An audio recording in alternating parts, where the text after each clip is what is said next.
ہر وقت بھروسہ اللہ کی ذات پہ رہتا ہے، مجھے بھروسہ اللہ کی ذات پہ رہتا ہے۔ جناب نبی کریم صلی اللہ علیہ وسلم یہ غلہ دینے کے لیے کیوں آتے ہیں؟ حالانکہ نبی اگر چاہے تو ایک مہینہ ویسے گزارا کر لے، لیکن نبی غلہ ختم ہوتا ہے، واپس حضرت خدیجہ کے پاس غلہ لے کے جاتے ہیں۔ گزارا ویسے بھی ہے، لیکن امت کو یہ سبق دے دیا کہ کبھی بھی اپنی ذات پہ بھروسہ نہ کرنا، کبھی بھی اپنی جان پہ توکل نہ کرنا، توکل اور بھروسہ اللہ کی ذات پہ۔ اور یہ مسلمان جب بھی کھاتا ہے تو کھانے کو اصل حقیقی مسبب نہیں سمجھتا، مسبب الاسباب اللہ رب ذوالجلال کو سمجھتا ہے۔ کھانا یہ ظاہری کھاتا ہے، توکل اللہ پہ کرتا ہے۔ پانی یہ ظاہراً پیتا ہے، توکل پھر بھی اللہ پہ کرتا ہے۔ اللہ چاہے اس پانی سے پیاس بجھانے کی طاقت کو چھین لے، اللہ چاہے اس کھانے سے سیر ہونے اور تقویت دینے کی طاقت کو چھین لے، توکل اس کا اللہ پر ہے۔ اب یہ کھانا بھی کھاتا ہے، ثواب بن جاتا ہے، پانی بھی پیتا ہے، ثواب بن جاتا ہے۔ نبی علیہ الصلوۃ والسلام عبادت کر رہے ہیں، ایک فرشتہ آتا ہے، اس فرشتے نے آ کر جناب نبی کریم صلی اللہ علیہ وسلم کو اپنے سینے کے ساتھ لگایا اور پہلے کہا اقرأ بسم ربک الذی خلق۔ اے حبیب، اے محمد، اے آقا پڑھیے اقرأ، کہا اقرأ۔ رسول اللہ صلی اللہ علیہ وسلم نے فرمایا ما انا بقارئ، لفظوں کو سمجھنا، ان لفظوں کے اوپر اعتراض ہوتا ہے، اس اعتراض کا جواب دینا اکابر کا کام ہے، اور اس اعتراض کو سن کر آنکھیں موند لینا یا بدعتی کا کام ہے، یہ شریر کا کام ہے، یہ شرارتی کا کام ہے، اور اہل حق کے پیچھے پڑنا یہ اسے بدعتی کا کام ہے۔ اس لیے میں اس کو ایک نقطے کے طور پر آپ کے سامنے کچھ بات ذکر کروں گا۔ میں نے کہا فرشتے نے کہا، جبریل نے کہا اقرأ پڑھیے، حضور نے فرمایا ما انا بقارئ، اقرأ کا معنی ہے پڑھیے، ما انا بقارئ کا معنی کیا ہے؟ لوگ کہتے ہیں آج کے کئی لوگ اسکول ٹیچر ہو کر، آج کے کئی لوگ اسکول کا سی ٹی اور پی ٹی سی ٹیچر ہو کر، وہ میرے مجھ تک ایک ساتھی کی بات پہنچی، اس نے کہا کہ حضور کو ان پڑھ کہنا یہ حضور کی توہین ہے، حضور کو امی کہنا حضور کی توہین ہے۔ میں نے کہا یہ توہین کر رہا ہے، اس لیے امی کہنا یہ قرآن کی آیتوں میں ہے۔ والذی بعث فی الأمیین رسولا منہم، تو رسول اللہ کا احترام وہ نہ کر جو قرآن نے نہیں سکھایا، تو حضور کا ادب وہ نہ کر جو سنت نے نہیں سکھایا، تو حضور علیہ السلام کا احترام کا طریقہ آج 14 صدیاں بعد ہمیں نہ سکھا، ہمیں حضور کے احترام کا طریقہ قرآن نے سکھا دیا ہے، حضور کے احترام کا طریقہ نبی کے طریقے نے سکھا دیا ہے، صحابہ کرام نے سکھا دیا ہے۔ نہیں، عروہ بن مسعود ثقفی تھا، حضور کا دشمن تھا، حضور کا باغی تھا، آ گیا اس نے جو ہے وہ غزوہ صلح حدیبیہ میں رسول اللہ صلی اللہ علیہ وسلم کے مقابلہ دکھایا تھا، لیکن جس وقت واپس اپنے کافروں کے پاس گیا اس نے کہا خدا کی قسم میں کیسر کے دربار میں گیا، میں کسریٰ کے دربار میں گیا، میں بڑے بڑے کافر بادشاہوں کے درباروں میں گیا، لیکن میں نے کسی کی رعایا کو ان کے بادشاہوں کا اتنا مؤدب نہیں پایا، اتنا جو ہے ان کا ادب کرنے والا نہیں پایا۔ میں نے دیکھا اس صلح حدیبیہ میں، حدیبیہ کے میدان میں محمد وضو کرتے ہیں، پانی نیچے نہیں گرنے دیا جاتا، محمد تھوکتے ہیں، آگ کا تھوک اٹھا کر کپڑوں سے مل لیا جاتا ہے، رسول اللہ صلی اللہ علیہ وسلم کے وضو کے پانی کو جو گرنے نہیں دیتے، جو آقا کے تھوک کو زمین پہ پڑنے نہیں دیتے، ان سے زیادہ مؤدب کوئی نہیں۔ اور یہ بادشاہوں والا انداز نہیں ہے، یہ نبیوں والا انداز ہے، یہ بادشاہوں والا انداز نہیں، نبیوں والا۔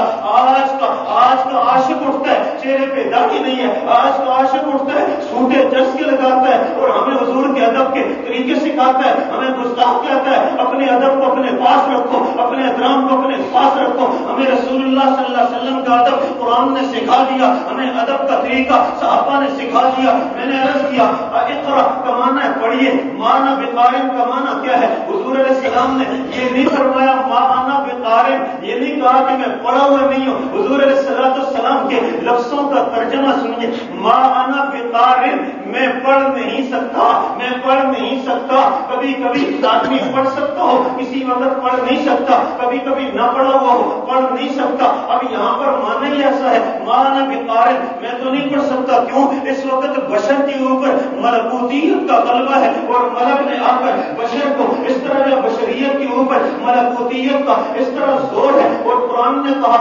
انا سنلقی علیک قولا ثقیلا، اے محمد اس میں تیرا قصور کوئی نہیں ہے، یہ جو اللہ کا کلام ہوتا ہی ثقیل ہے نا، یہ اللہ کا کلام ہوتا ہی ثقیل ثقیل ہے، سنلقی علیک قولا ثقیلا، یہ قول ثقیل آیا، حضور نے فرمایا مان بقارن، تیسری دفعہ کہا مان بقارن، فرشتے نے آ کر جھیپا، فرشتے نے آ کر سینے سے لگایا، اور سینے سے لگانے کے بعد جس وقت حضور علیہ السلام کی مناسبت ملأ اعلیٰ کے ساتھ، ملکوتیت کے ساتھ پیدا ہوئی، نبی علیہ السلام نے پڑھا اقرا بسم ربک الذی خلق خلق الانسان من علق اقرا وربک الاکرم الذی علم بالقلم علم الانسان ما لم یعلم۔ چونکہ وقت نہیں، میں ایک نقطہ یہاں پر دیتا ہوں، اقرا پڑھیے بسم ربک الذی، پڑھنا تو رب کے نام پر ہے، اس لیے علم کا منبع اللہ ہے، عالم الغیب اللہ ہے، علام الغیوب اللہ ہے، سارے علم کا منبع جب رب سے نکلے گا تو رب ہی تمہیں پڑھائے گا تو تم پڑھو گے۔ اگر رب کا علم نہ مانا جائے تو پھر کسی اور کے پاس علم کا سرچشمہ نہیں ہے، رب کے علاوہ کسی کے پاس علم کا منبع نہیں ہے۔ اقرا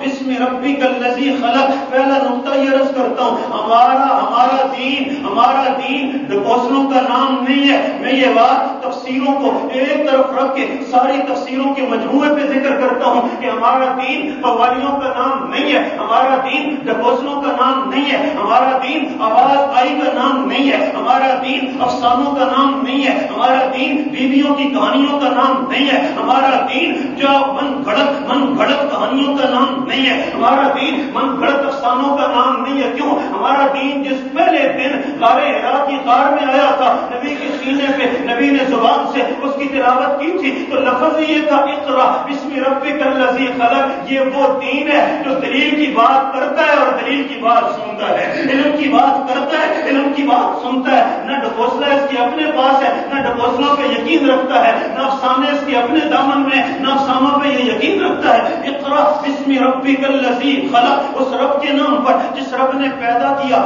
الذی خلق پہلا لفظ ہے، اس پہ غور کریں، الذی خلق۔ آج ایک آدمی نے کالم لکھا اور کالم پڑھتا ہے، پڑھنے والا کہتا ہے یہ تخلیق کس کی ہے؟ ایک مصور نے تصویر بنائی اور وہ تصویر کا نقشہ آیا لوگوں کے سامنے، لوگوں نے کہا اس تصویر کا خالق کون ہے، اس کی تخلیق یہ تخلیق کس کی ہے؟ ایک آدمی نے ایک منصوبہ بنایا، منصوبے کو دیکھ کے لوگوں نے پوچھا یہ کسی کے نقشے کو، کسی کی تصنیف کو، کسی کی تعریف کو، کسی کے جو ہے وہ اس کے آئیڈیا اور منصوبے کو اس کی تخلیق نہ کرنا۔ اس لیے تخلیق کا لفظ اللہ کے ساتھ خاص ہے، تخلیق کا لفظ اللہ کے ساتھ خاص ہے، اور خالق کا لفظ صرف اللہ کو جلتا ہے۔ ہاں میں کالم لکھ کر یہ تو کہہ سکتا ہوں کہ یہ میری کاوش ہے، یہ میں مضمون لکھ کر یہ تو کہہ سکتا ہوں میری رشقات قلم ہے، میں تصویر بنا کر یہ تو میں کہہ سکتا ہوں یہ میری محنت ہے، لیکن میں نہیں کہہ سکتا اس تصویر کا خالق میں ہوں، اس کھلونے کا خالق میں ہوں، اس تصویر کا خالق میں ہوں، اس مضمون کا خالق میں ہوں۔ اس لیے ہر چیز کا خالق اللہ ہے۔ اگر یہ مضمون میرے دماغ میں آ کے میری زبان سے نکلا، اگر یہ مضمون میرے دماغ میں آ کے میرے قلم سے نکلا تو بتائیے دماغ میں ڈالنے والا کون تھا؟ ایک اللہ کی ذات۔ جب اللہ تھا دماغ میں ڈالنے والا، ہاتھوں میں طاقت دینے والا، زبان میں گویائی دینے والا اور تیرے قلم کو قوت دینے والا جب اللہ ہے تو پھر کہہ دے تخلیق اللہ کی ہے، کاوش تیری ہے، کہہ دے خالق اللہ ہے اور کوشش کرنے والا تو ہے۔ اقرا بسم ربک الذی خلق خلق الانسان من علق، اس اللہ کے نام سے پڑھیے جس اللہ نے تمہیں ایک جمے ہوئے قطرے خون سے پیدا کیا۔ اقرا وربک الاکرم، پڑھیے وہ تیرا رب بڑے عزت والا ہے۔ الذی علم بالقلم، دو علم کی قسمیں ہیں، دونوں قسموں کو دو آیتوں میں بیان کیا۔ فرمایا الذی علم بالقلم علم الانسان ما لم یعلم، علم کی دو قسمیں قرآن نے کر دی۔ پہلی قسم وہ ہے جو انسان کو پڑھنے سے آتی ہے، پہلی قسم وہ ہے جو انسان کو لکھنے سے آتی ہے۔ کچی میں داخل ہوا، اس کو لکھنا نہ آیا، استاد نے انگلی پکڑی، لکھانا شروع کیا، 10ویں میں پہنچا، لکھنا آ گیا۔ کل تک یہ گندا لکھتا تھا، آج اس کی لکھائی خوبصورت ہوگی، اچھا کاتب بن گیا۔ کچی میں آیا، اس کو الف پڑھنا نہیں آتا تھا، استاد نے کہا پڑھ الف، پڑھ با، پڑھ تا، الف با تا کو ملایا، حروف بنے، حروف سے الفاظ بنے، الفاظ سے مضمون بنے۔ ایک علم وہ ہوتا ہے جو لکھنے سے آتا ہے، پڑھنے سے آتا ہے۔ قرآن نے پہلے اسی علم کا ذکر کیا جو لکھنے اور پڑھنے سے آتا ہے، جو استاد سے آتا ہے، اس کو کہا الذی علم بالقلم، قلم سے بھی سکھاتا وہی ذات ہے،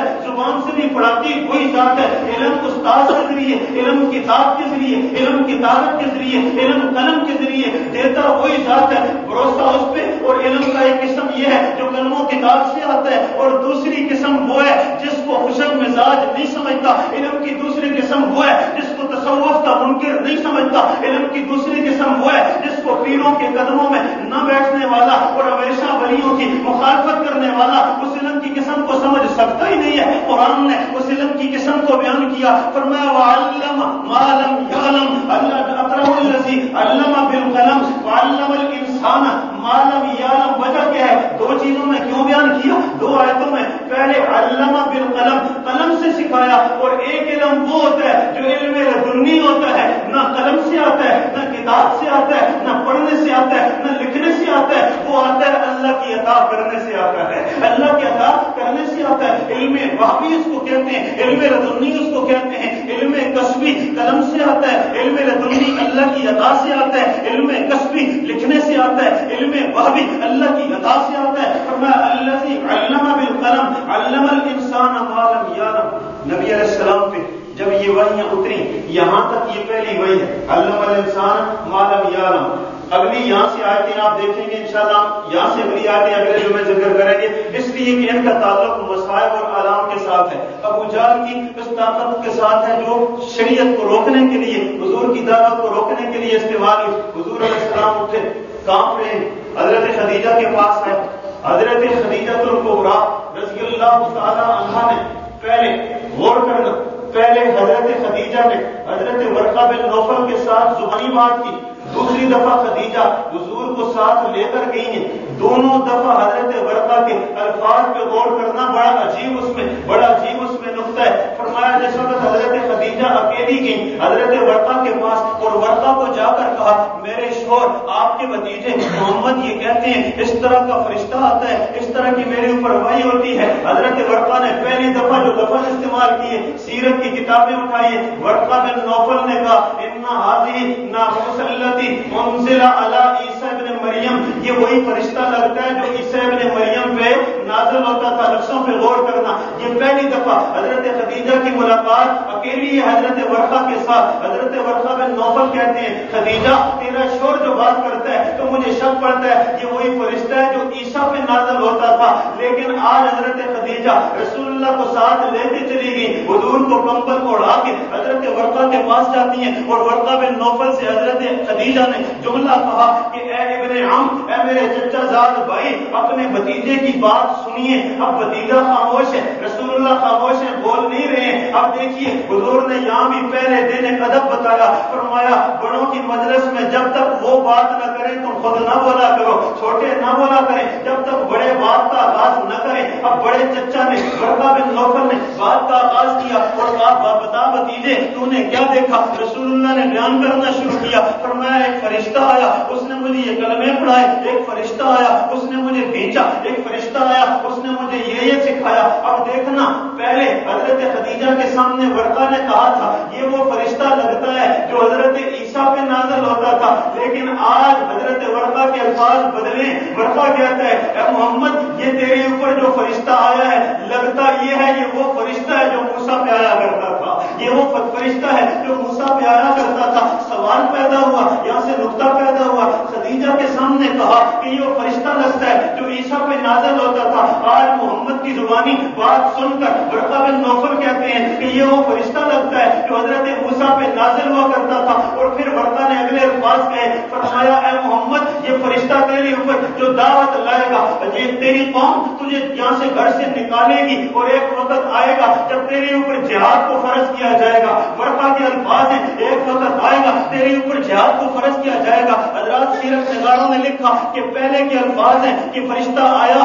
جو حضرت عیسیٰ پہ آتا تھا، اب یہ کہہ رہی ہیں یہ وہی فرشتہ ہے جو موسیٰ پہ آتا تھا۔ حضرت ورقہ نے پہلے جو کہا تھا عیسیٰ کا، اس لیے ان کا مذہب عیسائی تھا، ان کو حقیقت کا پتہ نہیں تھا، تو انہوں نے فرشتے کی تعین کی کہ یہی فرشتہ عیسیٰ پہ یہی فرشتہ سارے نبیوں پہ آتا ہے، لیکن اپنے مذہب کی وجہ سے انہوں نے نام عیسیٰ علیہ السلام کا لیا تھا، اس کی مذہب کی وجہ سے نام عیسیٰ علیہ السلام کا لیا۔ لیکن آج جس وقت رسول اللہ پہ جس وقت فرشتے کا تذکرہ سنا تو حضرت عیسیٰ کی شریعت میں جہاد نہیں تھا، موسیٰ کی شریعت میں جہاد تھا، حضرت عیسیٰ علیہ السلام کی شریعت میں بالکل ہی جلالت تھی ہی نہیں، صرف جمالی جمال تھا۔ لیکن محمد رسول اللہ پہ اترنے والے فرشتے کے احوال یہ بتاتے ہیں یہاں جلال بھی ہوگا جمال بھی ہوگا، لیکن جلال کا غلبہ اس طرح ہوگا کہ 13 سالہ مکی زندگی کے بعد اس کو جہاد کا حکم دیا جائے گا۔ اس لیے ورقہ کہتے ہیں کہ تیرے اوپر جو فرشتہ آیا لگتا یہ وہ فرشتہ ہے جو موسیٰ پہ آیا کرتا تھا۔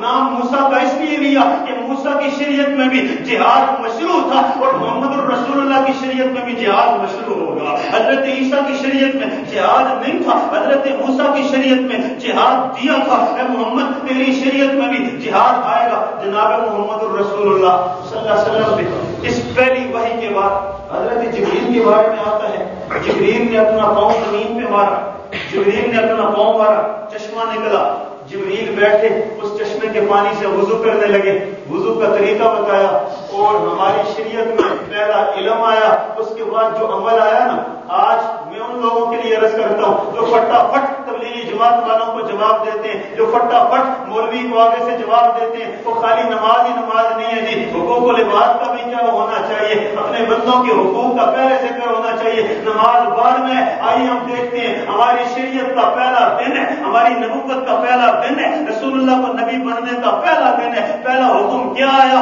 انذر عشیرتک الاقربین، بعد میں آیا صلہ رحمی، بعد میں آئی ہے قرابت رحمی، بعد میں آئی ہے۔ آج پہلا دن ہے اور پہلی رات بھی اللہ نے نہیں ہونے دی، پہلی شریعت کے دن رات بھی نہیں ہونے دی کہ چشمہ نکلا، اس چشمے سے فرشتے نے وضو کرنا شروع کیا، رسول اللہ کو وضو کا طریقہ بتایا، وضو کا طریقہ بتا کے فرشتے جبریل نے وہیں پہ نماز کی نیت کی اور 2 رکعت نماز پڑھ کے طریقہ بتایا، اور پھر قرآن نے 2 نمازیں پہلے دن سے فرض کی، پہلی صبح یعنی دن کے وقت کی نماز، دوسری شام کے رات کے وقت کی نماز۔ یہ 2 نمازیں شروع دن سے مشروع تھی، پہلے دن سے وضو کا طریقہ آیا، وضو کے بعد پہلے دن جو عبادت آئی نماز کی عبادت تھی، جناب محمد رسول اللہ نے فرشتے کو وہ نماز پڑھ کے دکھائی، 2 رکعتیں پڑھ کے دکھا کے رسول اللہ جب واپس آئے گھر میں حضرت خدیجہ کو کھڑا کر کے پہلی نماز رسول اللہ نے پڑھائی، اور پڑھنے والی خدیجہ الکبریٰ تھی۔ حضرت خدیجہ الکبریٰ نے پہلی نماز پڑھی، کسی لکھنے والے نے کہا کہ پوری دھرتی پہ پہلی نماز پڑھنے والی حضور کا حکم سن کے خدیجہ الکبریٰ تھی۔ حضرت خدیجہ الکبریٰ نے حضور کا حکم پا کے پہلی نماز پڑھی، نماز پڑھی گئی۔ یہ نماز پڑھ رہے تھے، گھر میں آنے جانے والا بچہ جو حضور کے گھر میں پلتا تھا علی المرتضیٰ رضی اللہ تعالیٰ عنہ گھر میں آگے کہا یہ کیا ہے؟ حضور نے فرمایا یہ ایک عبادت ہے، میں تجھے دعوت دیتا ہوں اللہ وحدہ لا شریک کی، وحدانیت کی۔ حضرت علی المرتضیٰ نے جواب دیا، فرمایا میں قبول تو کر لوں لیکن چھوٹا بچہ ہوں، میں والد سے مشورہ کرتا ہوں۔ والد کے مشورے کا ٹائم لیا، ایک دن گزرا، اگلے دن حضرت علی المرتضیٰ نے آ کے جب وہ کلمہ پڑھ لیا، دوسرا کلمہ پڑھنے والا علی المرتضیٰ جب گھر والوں سے یہ بات نکلی تو جناب ابو بکر صدیق کو سب سے پہلے پہنچی۔ ابو بکر صدیق رسول اللہ کے دوستوں میں سے ہے، 2 سال چھوٹا ہے، حضور کا لنگوٹیا ہے، نبی علیہ السلام کا یار ہے، نبی علیہ السلام کا دوست ہے۔ حضور علیہ السلام نے ابو بکر صدیق کو دعوت دی، اور پھر میں عرض کرتا ہوں حضور نے عام فرمایا میرے صحابہ میں سے کوئی بھی ایسا نہیں تھا جس تک میں نے دعوت پہنچائی ہو اور اس نے پس و پیش یا جھجک کا مظاہرہ نہیں کیا ہو سوائے ابو بکر صدیق کے۔ جب میں نے دعوت دی بلا جھجک اس نے فوراً کلمہ پڑھ لیا، بلا جھجک اس نے کلمہ پڑھ لیا۔ میں یہاں پہ ایک بات بعد میں ذکر کروں گا، یہ نقطہ یاد رکھنا، بات آخر کی ہے اس لیے میں آخر میں ذکر کروں گا۔ ابو بکر صدیق نے کلمہ پڑھا، اس کے بعد حضور کا غلام ہے زید بن حارثہ نے کلمہ پڑھا، حضرت علی نے کلمہ پڑھا۔ یہ حضور علیہ السلام کا منہ بولا بیٹا، دوست، خلیل المرتضیٰ، چچا زاد حضرت خدیجہ الکبریٰ۔ اب یہاں سے فیض شروع ہوتا ہے، میں فیض کا تذکرہ بعد میں کرتا ہوں، پہلے یہ سن لیں۔ جب یہ پہلی نماز آ گئی 3 سال تک وہی خفیہ چلتی رہی، دعوت خفیہ چلتی رہی، اور یہ دعوت چلتے چلتے 3 سال تک 2 وقت کی نماز پڑھی جاتی رہی، ایک صبح کے وقت کی، ایک کیا وہ عصر کے بعد کے وقت کی، صبح کی نماز، عصر کے بعد کی نماز۔ ان 2 نمازوں کے بعد جو پہلی نماز مشروع ہوتی ہے، جب 3 سالوں کے بعد وحی کے فترت کا زمانہ ختم ہوتا ہے، فترت وحی ختم ہوتی ہے، دوبارہ نبی علیہ السلام سے 3 سالوں کے بعد وہی فرشتہ اترتا ہے تو قرآن بنتا ہے۔ فرمایا یا ایھا المدثر قم فانذر وربک فکبر وثیابک فطہر والرجز فہجر۔ یہ حکم دینے کے بعد نبی علیہ السلام کی مخاطبت شروع ہے۔ حضور کب کپا رہے ہیں، کمبل اوڑھا ہوا ہے، اس کمبل اوڑھے ہوئے کو اسی لفظوں میں یاد کر کے فرمایا یا ایھا المدثر، اور کمبل میں لپٹے ہوئے قوم، تیرے لیٹنے کا ٹائم نہیں ہے، تیرے بیٹھنے کا ٹائم نہیں ہے، تیرے آرام کا وقت ختم ہو چکا ہے، اب تجھے ستم سہنا پڑے گا، اب تجھے ظلم سہنا پڑیں گے، اب تجھے پسینے بہانا پڑیں گے، اب تجھے اپنا خون دینا پڑے گا۔ قوم قوم قوم، کھڑے ہو جاؤ، فانذر، اپنی قوم کو ڈراؤ، وربک فکبر، لیکن قوم نہیں ڈرے گی جب تک رب پر بھروسہ نہیں کرو گے، وربک فکبر وثیابک فطہر، اللہ پر بھروسہ بھی ہے، کام بھی ہے، تب تک کام نہیں بنے گا جب تک وثیابک فطہر، الفاظ کی خدا کی قسم عربی جاننے والے ہوں تو معنویت بڑی ہے۔ فرمایا وثیابک فطہر، تب تک لوگ بات نہیں مانیں گے جب تک اپنے کردار کو ٹھیک نہیں کرو گے، جب تک کردار ٹھیک نہیں ہوگا۔ یہ ثیابک فطہر لفظ یہ بتاتے ہیں کپڑوں کو ٹھیک کیجیے، لیکن قرآن کے دوسرے مقام کی تشریحات یہ بتاتی ہیں کہ لباس میں انسان کے کردار کا لباس ہے، لباس میں انسان کے کیا حسن، انسان کے اخلاق کا لباس ہے، انسان کا کپڑوں کا لباس ہے، انسان کی سطر پوشی ہے۔ اپنے ظاہری کپڑوں کو بھی ٹھیک کیجیے، اپنے باطنی کردار کو بھی ٹھیک کیجیے، اپنے باطنی کردار کو، اپنے لباس کو پاک کیجیے، پاکیزہ ہو کر لوگوں کو پاکیزہ کی دعوت دیجیے۔ قوم فانذر وربک فکبر وثیابک فطہر والرجز فہجر۔ 2 نمازیں ہو رہی ہیں، اب تیسری وحی آتی ہے، تیسری وحی اسلام کی۔ فرمایا یا ایھا المزمل قم اللیل الا قلیلا نصفہ او انقص منہ قلیلا۔ جو دوسری نماز فرض ہوئی اس کو صلاۃ اللیل کہتے ہیں، یہ صلاۃ اللیل ہے۔ صلاۃ اللیل یعنی تہجد کی نماز۔ یہ تہجد کی نماز ان 2 رکعتوں کے بعد، 2 نمازوں کے بعد پہلی نماز تہجد کی حضور پہ فرض تھی۔ کچھ لوگوں نے لکھا صحابہ پر بھی فرض تھی، لیکن صحابہ سے فرضیت بعد میں ہٹا دی گئی، رسول اللہ پر فرض رہی اس وقت تک جب تک 5 نمازیں فرض نہیں ہوئی۔ جب 5 نمازیں فرض ہو گئی اس کے بعد معراج کے دوسرے دن فرشتہ آیا اور اس نے 5 نمازیں حضور کو پہلے دن پہلے وقت میں پڑھائی، دوسرے دن دوسرے وقت میں پڑھائی۔ دوسرے وقت کا مطلب یہ ہے معراج کے اگلے دن فرشتہ آیا اور جو نمازوں کے اوقات کے آغاز کا وقت تھا اس وقت ساری نمازیں پڑھائی، اور دوسرے دن آیا تو جہاں نماز کا وقت ختم ہوتا ہے اختتام کے وقت پہ پڑھائی، اور جاتے جاتے بتا دیا کہ ان دونوں اوقات کے درمیان آپ کی امت کا نماز پڑھنے کا وقت ہے۔ جتنی وقتوں میں نے پڑھائی ہے اس کے درمیان میں آپ کا وقت ہے۔ یہ اسلام کی پہلی وحی تھی اور اسلام کا پہلا حکم تھا، پہلا حکم وضو کا، وضو کے بعد پہلا حکم نماز کا، اور نماز میں یہ 2 نمازیں، اس کے بعد صلاۃ اللیل یعنی تہجد کی نماز، اور پھر 13 سالوں کے بعد یہ 5 نمازیں فرض ہوئی۔ میں عرض یہ کر رہا تھا حضور نے دعوت دی، حضور کی یہ دعوت چلی، پہلے 5 آدمیوں نے کلمہ پڑھا، ان کو السابقون الاولون کہتے ہیں، والسابقون الاولون۔ قرآن مجید کا 5واں پارہ ہے، قرآن کہتا ہے کہ وہ لوگ جو فتح مکہ سے پہلے مسلمان ہوئے اور وہ لوگ جو فتح مکہ کے بعد مسلمان ہوئے یہ دونوں برابر نہیں ہے۔ فتح مکہ سے پہلے مسلمانوں کا رتبہ زیادہ ہے اور فتح مکہ کے بعد والے مسلمانوں کا رتبہ ان سے کم ہے۔ یہ سابقون الاولون، ان سابقون الاولون میں 5 آدمی زیادہ سبقت والے ہیں، یہ 5 آدمی، اور پھر ان 5 آدمیوں میں سے جس کا فیض زیادہ چلا اس شخصیت کا نام ابو بکر صدیق ہے رضی اللہ تعالیٰ عنہ۔ تجارت کرنے والا، مکے کے بازار میں تجارت بزازی کے کام کی تجارت کرنے والا، اس کی دکان پہ پہلا جو بندہ آیا عثمان بن عفان تھا۔ اس نے کپڑا بیچنے کی بجائے، تجارت کرنے کی بجائے شریعت کی تجارت شروع کر دی، دعوت دینی شروع کر دی۔ دوسرا بندہ جو آیا وہ امین هذه الامہ عبیدہ ابن جراح تھا۔ تیسرا بندہ طلحہ بن عثمان تھا، حضرت بلال تھے۔ یہ بندے ابو بکر کے پاس آتے گئے، 8 آدمی پہلے ابو بکر کی دعوت پہ کلمہ پڑھ کے لے کر حضور کے پاس آتے اور کلمہ پڑھا کے لے جاتے۔ ابو بکر صدیق یہ فیض چلا۔ میں نے ساتھیوں سے کہا کہ فیض کے لیے اللہ کسی کسی کو قبول کیا کرتا ہے، کسی کو قبول کیا کرتا ہے. یہاں سے ہم بات کو تھوڑا سا اس لیے اسٹاپ کرتے ہیں کہ وقت کو جو ہے کلوز کرنا ہے. میں فیض کے لیے ایک بات کہہ کے بات ختم کرتا ہوں. یہاں سے ہم ان مسائل و علام کا تذکرہ اگلے جمعے شروع کریں گے کہ جو قرآن کی انذر عشیرتک الاقربین کی آیت آئی 4 نمبر پہ, اور اس کے بعد جو دعوت کا سلسلہ شروع ہوا فرعون کی چوٹی سے کوہ صفا سے. فیض جو ہوتا ہے ابو بکر صدیق کا فیض چلا, اور ابو بکر صدیق نے جتنے لوگوں کو دعوت دی, لوگوں کو کلمہ پڑھایا, اور بالآخر یہ دعوت ابو بکر صدیق کو بعض دفعہ دنیاوی اعتبار سے بڑی مہنگی پڑی.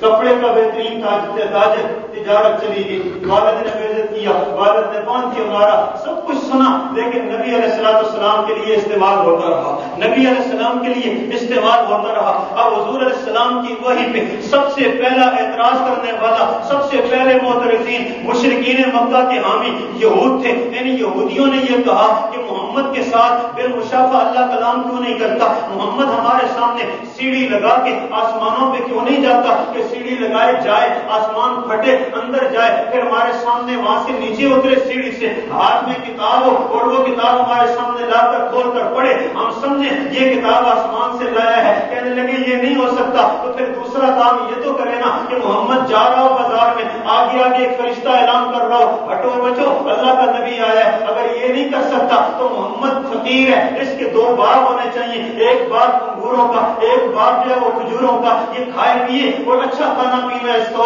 اچھا رہن سہن اس کو. جب یہ اعتراض یہودیوں سے چلے اور آگے جو ہے مشرکین مکہ نے لیے, رسول اللہ پہ اعتراض کیے, قرآن مجید نے ان اعتراضوں کے جواب جا بجا دیے. 25واں پارہ ہے, قرآن کہتا ہے ما کان لبشر ان یؤتیہ اللہ الکتاب ما کان لبشر ان یکلمہ اللہ الا وحیا او من وراء حجاب او یرسل رسولا فیوحی باذنہ ما یشاء وکذلک اوحینا الیک روحا من امرنا. یہ موضوع نہیں, اس کو میں اگلے جمعے چھیڑوں گا.